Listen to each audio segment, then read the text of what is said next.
नमस्कार दोस्तों, मैं राहुल कुमार शर्मा आप सभी का एक बार फिर से ज्ञानार्थी क्लासेस न्यू चैनल पर स्वागत करता हूं। अगर आप इस चैनल पर नए हैं तो चैनल को सब्सक्राइब कर लीजिए ताकि शिक्षा विभाग से जुड़ी हर खबर आप तक सबसे पहले पहुंच सके। आज हम बात करेंगे कैबिनेट से पास बीईओ की वैकेंसी के बारे में, और बीईओ की वैकेंसी के साथ एक शिक्षा सहायक के भी पद का स्वीकृति की गई है। आज बिहार सरकार के कैबिनेट की बैठक हुई जिसमें यह निर्णय लिया गया कि बीईओ की वैकेंसी आएगी और उनके साथ बीईओ के सहायक की भी वैकेंसी आएगी। एक अधिसूचना जारी हुआ है, उस अधिसूचना में क्या क्या है आइए विस्तार से हम लोग समझते हैं। बिहार सरकार शिक्षा विभाग अधिसूचना। भारत के संविधान के अनुच्छेद 309 के परंतु के अधीन प्रदत्त शक्तियों का प्रयोग करते हुए बिहार के राज्यपाल बिहार शिक्षा प्रशासन संवर्ग का गठन करते हुए निम्नलिखित नियमावली बनाते हैं। क्या कहा जा रहा है इसमें कि भारत के संविधान के अनुच्छेद 309 के अधीन प्रदत्त शक्तियों का प्रयोग करते हुए बिहार के राज्यपाल के द्वारा बिहार शिक्षा प्रशासन संवर्ग का गठन किया गया है और इसमें क्या क्या नियम हैं ये भी बताया जा रहा है। संक्षिप्त नाम, विस्तार एवं प्रारंभ। इसका संक्षिप्त नाम क्या होगा, विस्तार कैसे होगा और प्रारंभ कैसे होगा।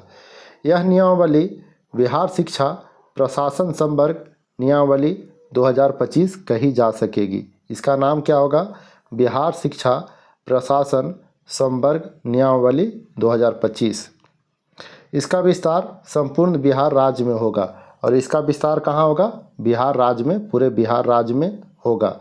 यह तुरंत प्रवृत्त होगी और यह तुरंत लागू हो जाएगा, प्रारंभ हो जाएगी। दूसरा अगला है परिभाषाएं। इसे कैसे परिभाषित किया गया है इसके बारे में दिया गया है। इस नियमावली में जब तक किसी विषय या संदर्भ में अन्यथा अपेक्षित न हो। पहला पॉइंट है नियमावली से अभिप्रेत है बिहार शिक्षा प्रशासन संवर्ग नियमावली 2025।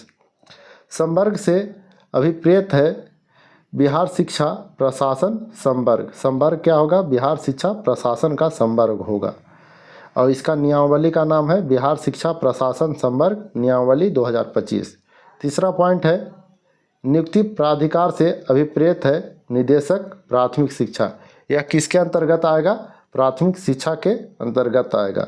चौथा संवर्ग नियंत्री प्राधिकार से अभिप्रेत है राज्य सरकार का शिक्षा विभाग। यह किसके नियंत्रण में रहेगा, कंट्रोल में रहेगा, बिहार राज्य के शिक्षा विभाग के अंडर में रहेगा, कंट्रोल में रहेगा। सरकार से अभिप्रेत है बिहार राज्य सरकार और किसके सरकार में रहेगा, बिहार राज्य के सरकार के अंतर्गत रहेगा, क्योंकि ये पूरे बिहार में ही इसका विस्तार होगा और अन्य राज्य में नहीं होगा।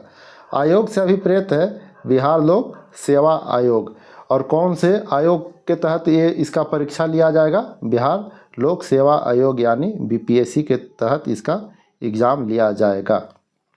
संवर्ग की संरचना। इस संवर्ग की संरचना निम्नवत होगी। पहला है सहायक शिक्षा विकास पदाधिकारी। पद का स्तर होगा मूल कोटि का। कोटि क्या होगा, अराजपत्रित। दूसरा है शिक्षा विकास पदाधिकारी प्रोन्नति के प्रथम स्तर अराजपत्रित। इस संवर्ग में विभिन्न पदों का स्वीकृत बल वही होगा जैसा समय समय पर सरकार द्वारा निर्धारित किया जाए। तीसरा है इस संवर्ग के पद सोपान के पदों का वेतनमान या वेतन स्तर वही होगा जैसा समय समय पर सरकार द्वारा स्वीकृत किया जाए। आगे है नियुक्ति की प्रक्रिया। नियुक्ति की प्रक्रिया कैसी होगी।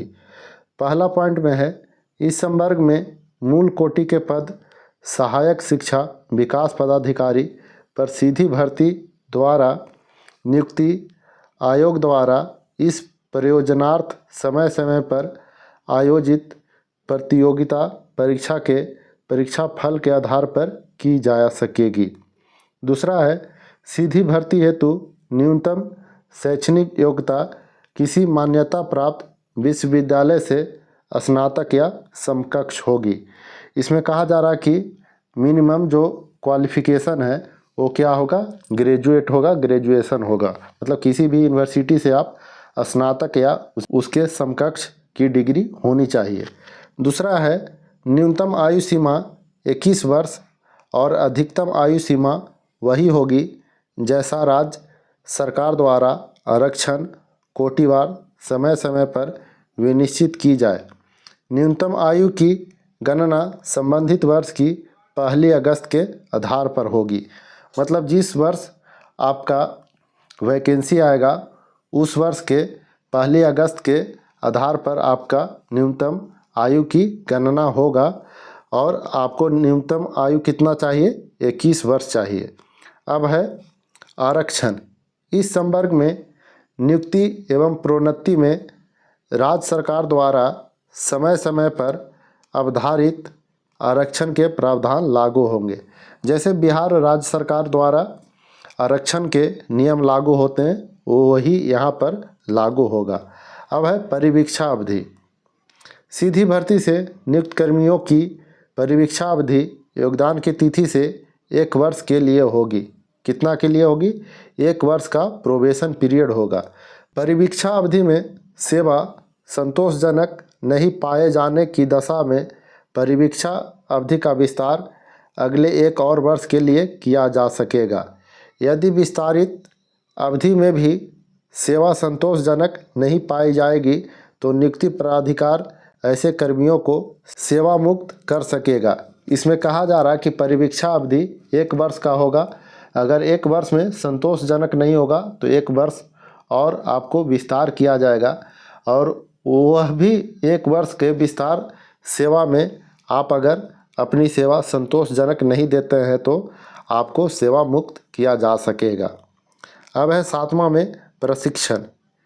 इस संवर्ग के कर्मी को संवर्ग नियंत्री प्राधिकार द्वारा समय समय पर विनिश्चित प्रशिक्षण सफलतापूर्वक पूरा करना होगा और जो आपको ट्रेनिंग दिया जाएगा उस ट्रेनिंग में आपको भाग लेके ट्रेनिंग को पूरा करना होगा।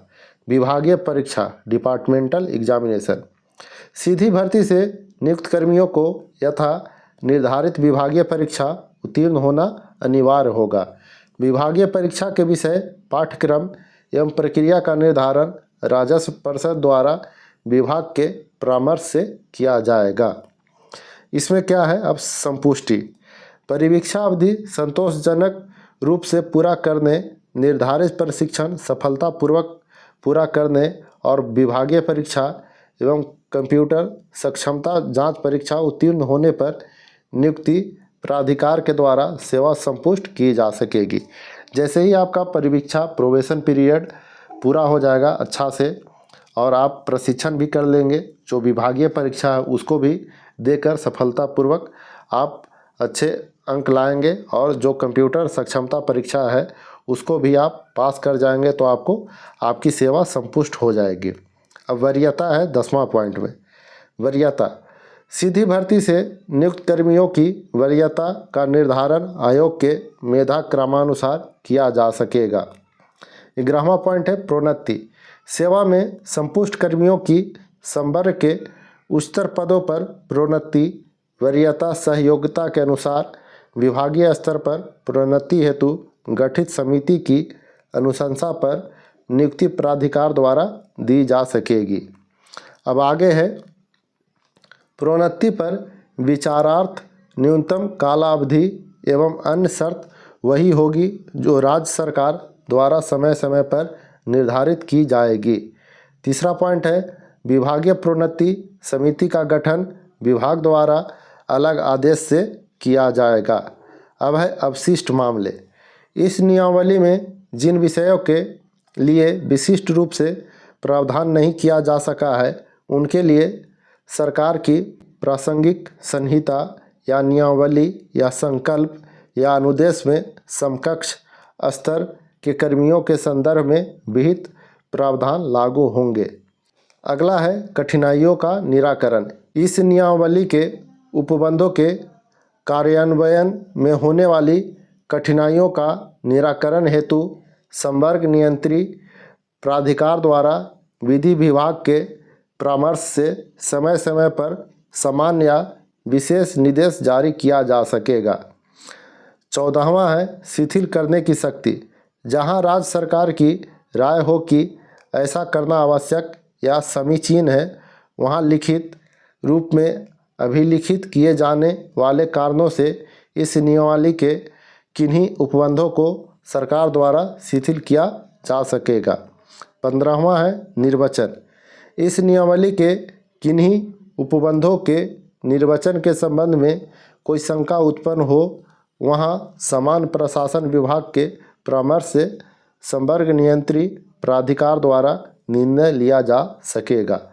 तो यह थी एक इन्फॉर्मेटिव वीडियो। यह वीडियो आपको कैसा लगा कमेंट करके ज़रूर बताएं।